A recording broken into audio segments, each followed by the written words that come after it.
Now we will learn about the recycling of paper.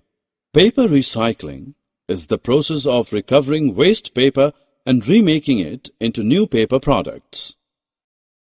For recycling of paper, old newspaper, old envelopes, magazines, old notebook, useless paper, a bowl and a wooden frame of wire sieve is required. The steps involved are: soak newspaper and waste paper in water for a day or two. Squeeze out the excess water. Crush the soaked paper to get a paste. After that, fill the bowl with water. Paper waste in the bowl. Stir it.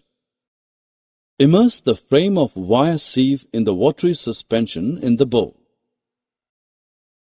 Slowly remove the frame from the suspension and steadily place it in horizontal position. Now separate the layer of paste from the frame. Wait for the water to drain.